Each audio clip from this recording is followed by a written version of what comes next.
Orca Decor is 15 years. Come celebrate Orca at 15 with us because it's a discount for everyone, every day on everything you buy for Orca's birthday. Yeah, to enjoy our discounts, just simply spin the wheel in our showrooms. It's that simple. The Orca Spin the Wheel gives you the chance to get up to a whooping 15% discount off on everything. Yeah, so 15% discount on furniture, fine household items, whether it's that matching dinner set you want, comfortable bedding and living room furniture, one-of-a-kind toys for your kids, decorative items. You can get it all at Orca. Come with your friends and family and spin the wheel to see who gets the biggest discount on the day. It's fun and shopping like never before. Spin the wheel is on till 10th of November, so visit Orca to spin the wheel and let's make some memories. Orca showrooms are in Accra. There's one on the Spintex Road and also in Kumasi, opposite the Guinness Ghana Breweries Limited. You can also visit our website orcadecor.com.gh or our Facebook page Orca Decor Ghana. Think home, think Orca. Joy 99.7 FM. If you want to drive a brand new Kia Cerato this October, you've got a few more days. So get on to betway.com.gh, Ghana's online sports betting provider. Betway is giving you the chance to win 30,000 prizes over 30 days. Yes, and the chance to win a Kia Cerato, smartphones, airtime, cash, and more by entering Betway's 30,000 in 30 days promotion. To enter, visit betway.com.gh, register an account, and bet on any soccer fixture. A couple of them later this evening in the Champions League. You might want to go betting and win something good. It's really that simple. With just one bet, you stand a chance of winning thousands of prizes, including a brand new Kia Cerato. Get onto the Betway website right now. That's betway.com.gh.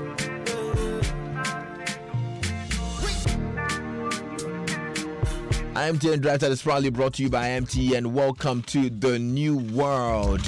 Yeah, and we have a very delicate conversation this afternoon. But tell you what, MTN Pulse and Chill is back. Last year, Kigali was lit. And this time, the experience will take us to the beautiful city of Dubai. Yeah, keep using your MTN Pulse Mashup bundle to earn points. And you could win an all-expenses paid trip to Dubai. Plus lots of amazing prizes like Beats by Dre headphones, 4G devices, shopping vouchers, and so much more.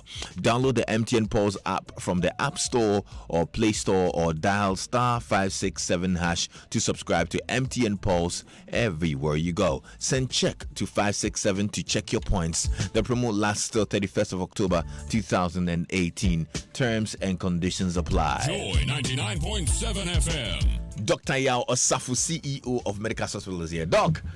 Lexus Bill. I like the smile on your face. Why are you smiling like that? Why are you happy today? I mean, tell me.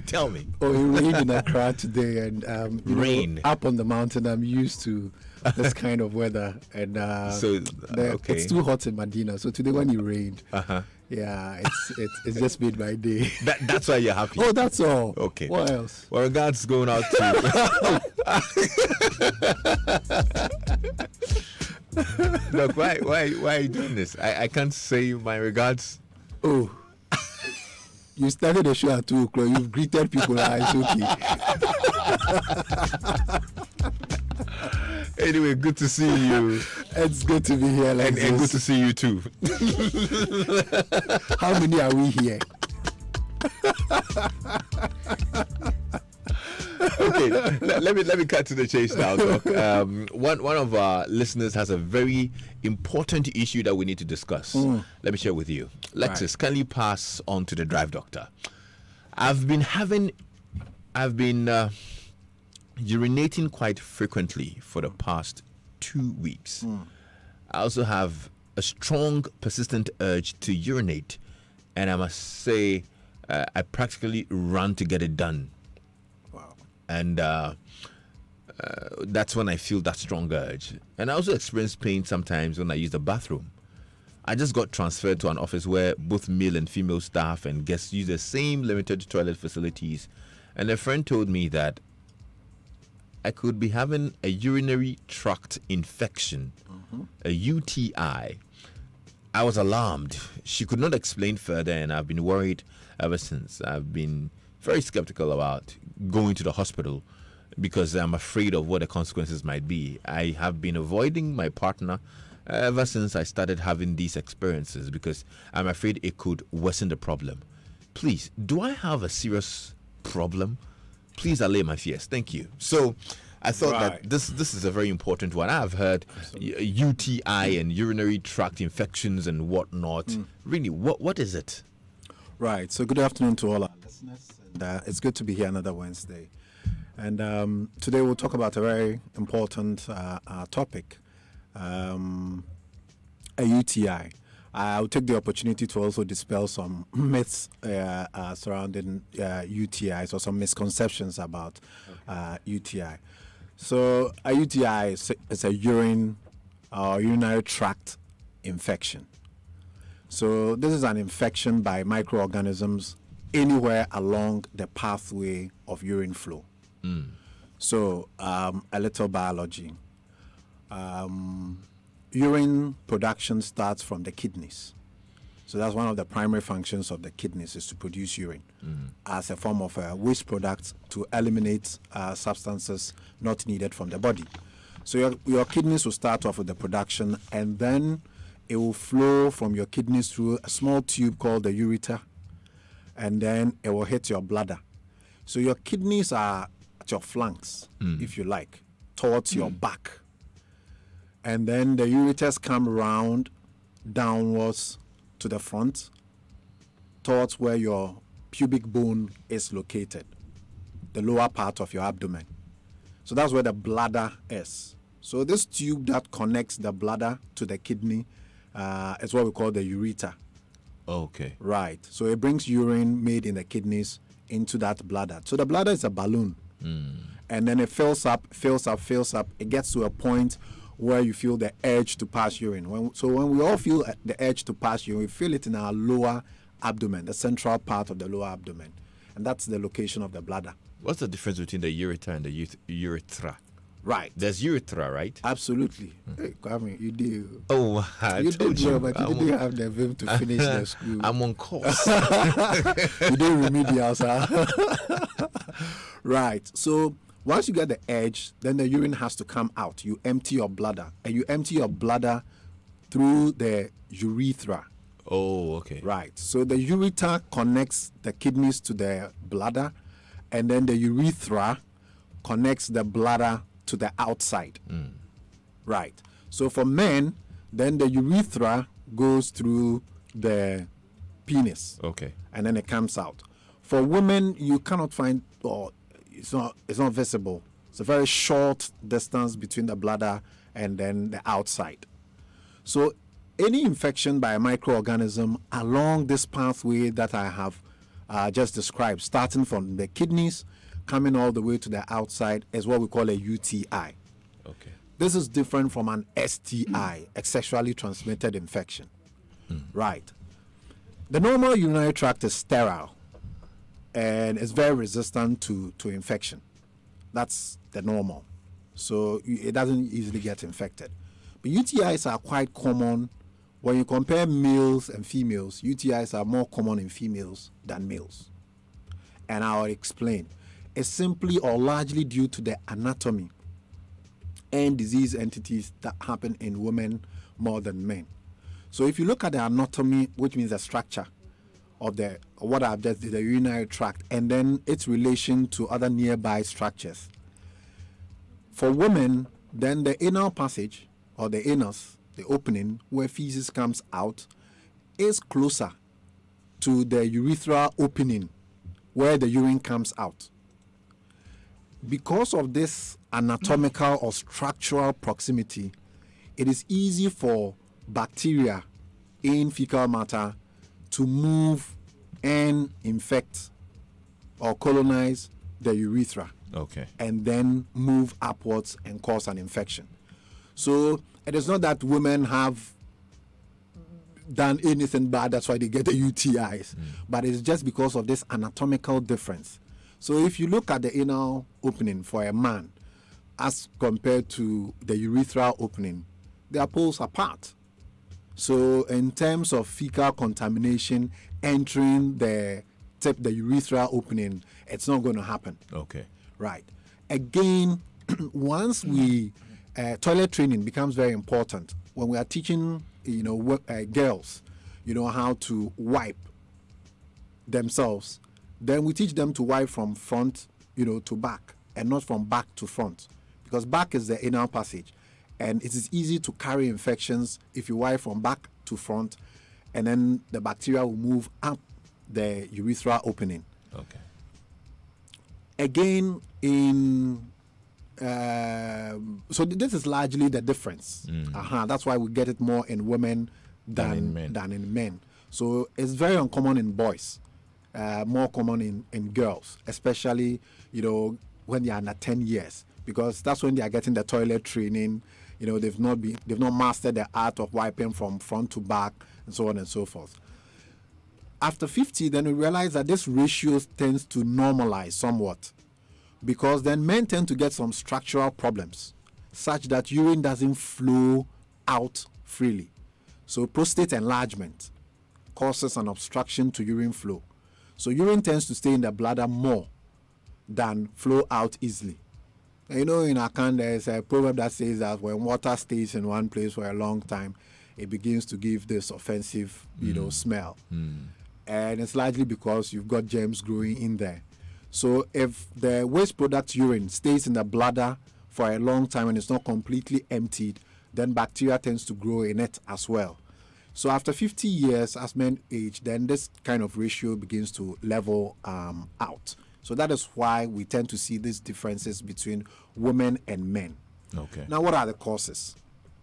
Largely structural, but a UTI is an infection by a microorganism. That microorganism is usually a bacteria, and there are different types of bacteria with very fanciful names. I won't go into it, but the simplest one is E. coli, which is something that we can all remember, hopefully. Escherichia or something. Oh, yes, you are right. You are hot too. Oh,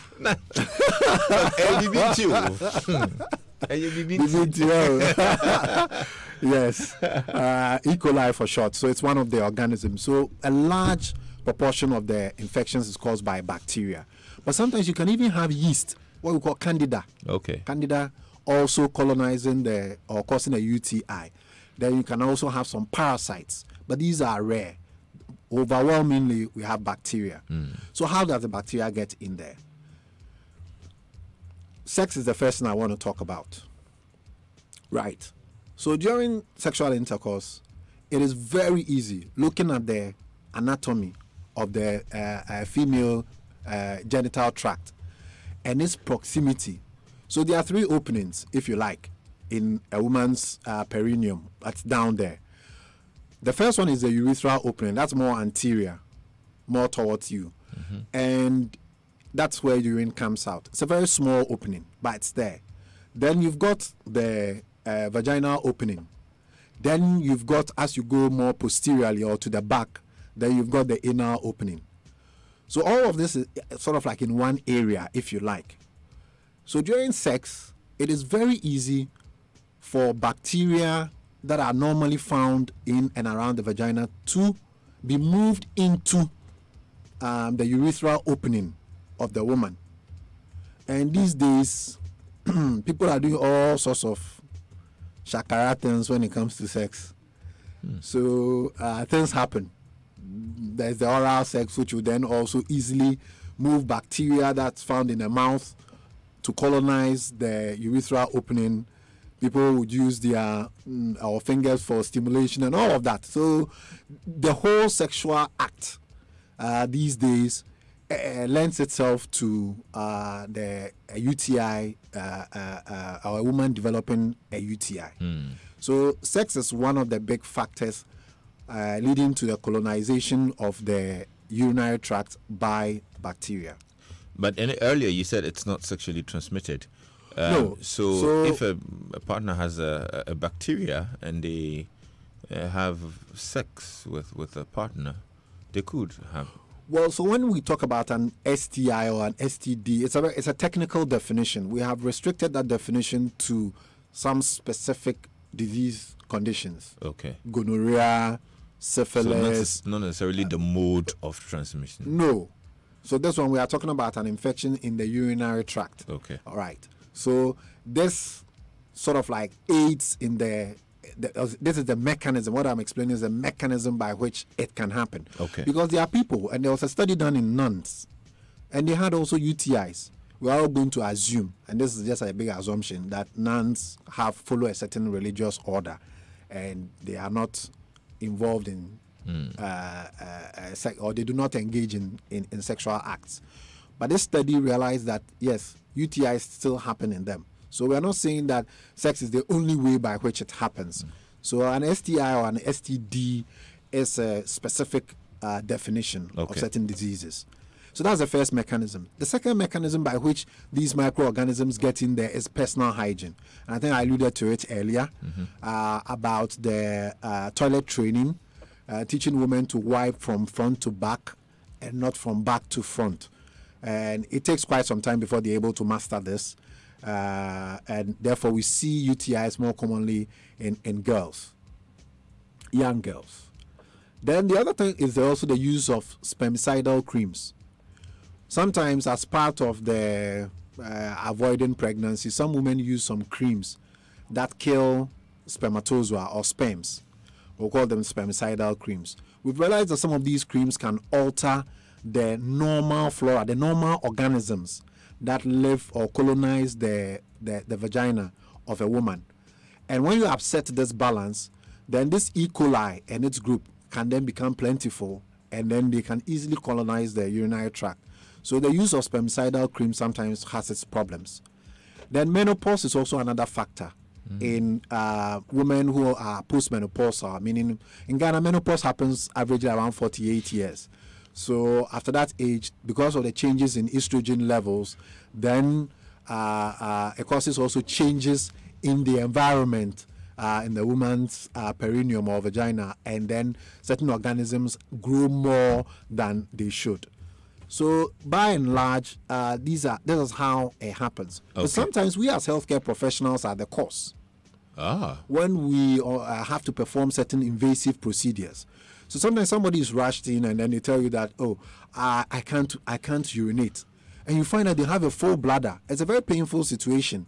I've seen grown men cry, because they cannot urinate. And then we have to catheterize the bladder, meaning we pass a catheter. This is a rubber tube up the urethra into the bladder and try and empty it. If you don't do that under sterile conditions, then you can introduce germs from outside inside. And then a few weeks later, the individual whom you've helped relieve of urine then develops a urinary tract infection. So sometimes we carry out some invasive procedures out of necessity, and if we do not maintain sterile procedures, then we can risk introducing infection. Okay. So by and large, this is how UTIs if you have come about. any questions about UTIs, you can send us a WhatsApp message on 0244 340437 as the doctor tries to explain some of these things. But share with us, how do I know I have a UTI? Right. So our listener mentioned some of the things. The first one is the frequency of urination. Usually, I think most of us will know that during the day, we will pass urine about 4-5 times tops. In the night, most of us young people will never wake up to pass urine. So everybody knows the limit. So 5 or 6 is the maximum. If you realize that you're doing more than what your normal levels are, and like this, when you get a bad UTI, you come and sit. In 30 minutes, you want to go again. You want to go again and again. So that is what we mean by the frequency of urination. Okay. And then usually when they pass small volumes of urine. So you feel a very strong edge, but then when you go, then it's just a little. You're like, so is this what was causing me so much discomfort? There's also pain, a burning pain on urination. So as you go and pass urine, you find this burning pain in the urethra or in your lower abdomen. It's a burning pain. You feel that as if somebody's lit some fire in there. So there's this burning pain. You also get a strong, persistent edge that if you're not really quick to the bathroom, if you get there, somebody is there, you just grab something and then pee into it. So there's a strong, persistent edge to also urinate. Sometimes the urine can appear pink because there's a bit of blood in it. The urine can also have a very foul smell, and it can appear cloudy. If it does appear cloudy, then it means you really got a heavy infection, and it can have a very foul smell to it. You may feel very sick with fever and chills. So these are the symptoms and signs of a UTI. Okay. So now I think we all have a clear understanding of what it is and how it looks like. But how do we prevent it? So one of the things that I wanted to debunk is what we keep hearing all the time, that, it's because I use the public loo, or it was because I'm in the dormitory system, boarding house. That's why I keep coming down with it. I went to a friend's party and I used the loo there, and then I came down with it. Usually not quite accurate, because if you recall what I said in the beginning about how this colonization, how the bacteria gets up there, then it doesn't make sense that you sit on a loo and then you get it. So there are some tips. The first tip is that drink plenty of liquids, mainly water, preferably water. I know. Philip got excited for a minute when he had the liquid, because he thought that the liquid means, one standard glass a day. Well, to make you urinate a lot, but no, that's not what. Preferably water. Okay. But we've heard that cranberry juice, helps. Oh. Yes, I've come across it a lot, in the research, for this, that cranberry juice. We think that it stops the growth and activity of some bacteria, dangerous bacteria. Okay. So if you have cranberry juice, you can make that something to drink on a regular basis. If you add vodka, I'm just asking. Then that one is contaminated. Oh, but the vodka will kill the germs. It will kill the germs. I'm sure one time. No, that's contaminated cranberry juice. Not allowed. Well, tip number two, we've got to start early in teaching our girls, to wipe the right way. After using the loo, it is wiping from front to back. And we have to assess them until the age where they are able to do so. So operators of crèches and kindergartens and lower primaries, they really need to pay attention to this. Don't sit on the toilet as you flush it. See, the turbulence then sometimes people have the tendency to do it. You just turn your hand backwards, and then you grab the lever and then you flush it whilst you're still sitting on it. Well, it is possible that the turbulence that the flushing generates will throw a lot of particles, in different directions. So if you're still seated on the toilet seat as you do that, then it is possible that things may go up. Yeah. Empty your bladder soon after sexual intercourse. So it's a good idea to wee-wee immediately after sex. Okay. To try and flush out any bacteria that will be left in the urethra before they even move up into the bladder. So I'm not saying that before that thing, then you stop and say, hey, I need to drink water because I have to empty my bladder afterwards. To spoil the whole thing. You'll be drinking your water already. Make sure for body you drink your water so that you can empty your bladder soon after sexual intercourse. Inside. It's my job. It's my job. Alex, how about you?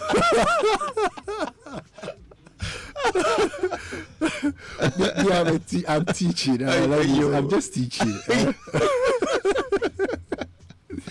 You may have to avoid using spermicidal creams because, as I mentioned earlier on, they may change the whole colonization environment, in there. So resort to some other means of, family planning and avoid the use of spermicidal creams.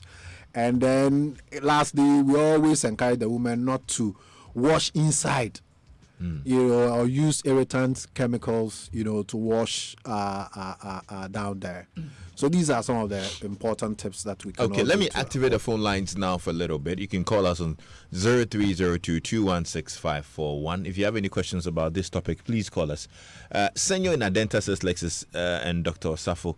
Today's topic is very important. I'm a laboratory technologist, and the rate at which UTI is spreading is devastating. Therefore, I wish this topic be repeated again soon for more insight. Absolutely. Thank you, Senor, for your comment. And this one says, Lexus, my husband was having dark urine, even though he drinks a lot of water.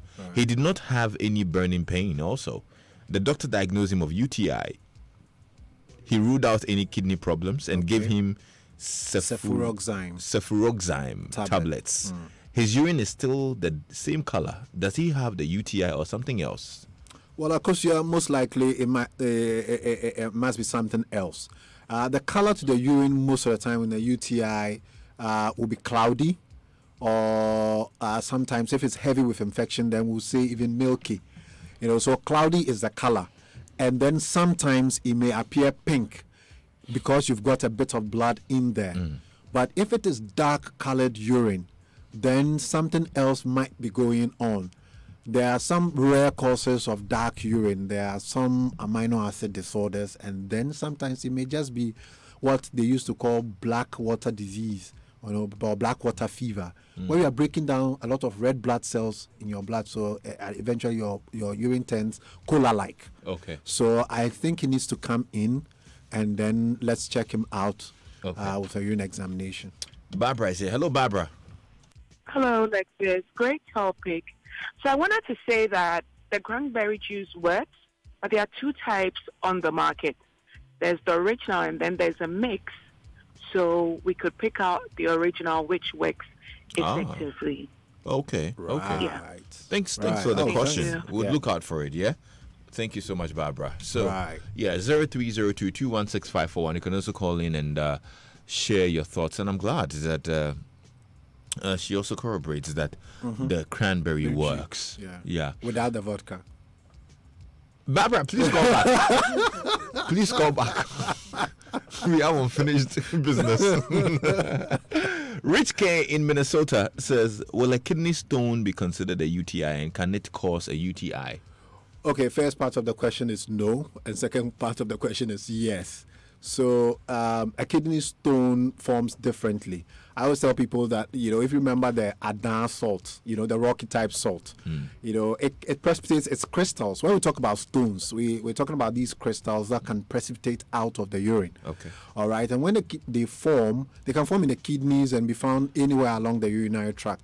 As they roll down, because of the sharp edges these crystals or rough edges they have, they may cut or irritate the lining of these structures, the ureter, the bladder, and then make it easy for it to be colonized by bacteria.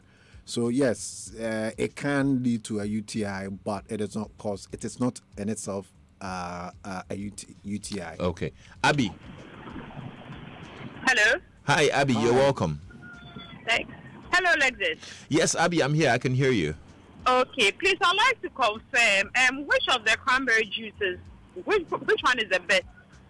I'm not You sure. know, Papa just called to say something about the cranberry juice. Yes, Yeah, you mentioned that there was an original one, and Yeah. then there was something else. So we're not quite sure. She We're just said not the sure. original one is. Make Yeah. sure we get the original one. So. Okay, Abby, so let's get Barbara to call back. If you can help her with a brand name. A brand name, yes. Okay. Yeah. Okay, thank you. Thank you, Abby. So, Barbara, if you're still listening, please call us back because we want to know the brand name, which particular cranberry juice and what it looks like. Because we want to go for the original one, like you said. Yeah. Didi in mile 7 says, please tell... doctor, please tell them they shouldn't wash inside. Thanks for the education. So I'm telling you. Nice one. That's what. Yeah, and it's actually very true. I mean, when you do that, the chemicals that you use, if they are very strong, some soaps can be very strong. Okay. You know, so if you use a very strong soap, you wash inside, you destroy the normal, we call them the normal flora, the normal organisms that have a protective effect in there. And allows these E. coli and other groups of bacteria to predominate, and then they can then easily move from there to colonize the urethra and then cause an infection. So just water, even if you want to do so, then just water would do. So can withholding peeing cause pain in the penis? I do withhold urinating, especially when I am within inconvenient places to get to a clear joint to pee. I feel some pain sometimes from Anthony. Right. So again, we don't encourage that behavior, keeping the urine. Because if you keep the urine for long periods, then it is easy for bacteria to grow in the bladder, and then once it grows in the bladder, then it can spread to other parts of the urethra or the urinary tract. So the urethra is an example, and then you would find that pain and discomfort in its manhood. So that is okay. So Israeli is asking whether there are any other fruit juices we could take instead of the cranberry, as not everyone could have access to cranberry in their local context. Well, it's cranberry that I came across, and I think that's what most people know. We don't know exactly. It's not, the evidence is not scientific. It's not there yet, but then most people will tell you that it works. Okay. So, but lots of water. Just drink lots of water all the time. The original cranberry, he says, is indicated on the label 100% pure cranberry juice. Okay. Yeah. And people are also sending us some other brands: Ocean Spray Cranberry and Kirkland Cranberry. Okay, well, all these things are there. Let's go look out for the original cranberry or the pure 100% cranberry and binge on it if any. But water is very important as well. As we wrap up, Doc. Right. So why is this UTI important? It is important because untreated, a urinary tract infection can move up all the way to affect the kidneys, and then you get something we call a pyelonephritis. If you lose your kidneys, you are in big trouble. So this is why we have to take a UTI very seriously. So if you have any of these signs and symptoms, please reach out to your doctor, or you can call us on the phone, come to our hospital, and then we'll take care of you. Okay. Dr. Osafo is CEO of Medicas Hospital. Mrs. Osafo is also here. I was supposed to down there. Doc, folks want to find out more about UTI. How do they get in touch with you? Right. So they can get in touch by coming to our clinic at Medina Firestone. We are behind the SGSSP. You can call us on 0501 477 340. 0501 477 340. We always continue the conversation on our Facebook page, Medicas Hospital. Next week, let her do it. Okay. I'm tired of your voice. But could leave. Let Mrs. Osafo also come.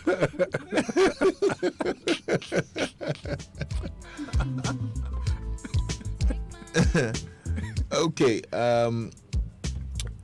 We'll wrap it up now. Time for the latest update in news. Kojo Menu is here. Hello, Kojo. Hi, Lexus. So, coming up in the headline news, more than 2.1 million voters of the 47th district of the 6 regions to be carved out of the existing 10 will have the opportunity to verify their details as the Electoral Commission begins exhibition of the voters register tomorrow. That's October 25. The exercise follows the limited registration exercise carried out by the Commission in the referendum enclave. Now, here's the Deputy Director in charge of operations at the EC, Samuel Tete. The register will be having both the 2016 one as well as the recent limited one, but we haven't actually pulled out the carved areas from the non-carved areas. So if we have a polling station with 2016 registered, that one will be limited only to that particular registration center.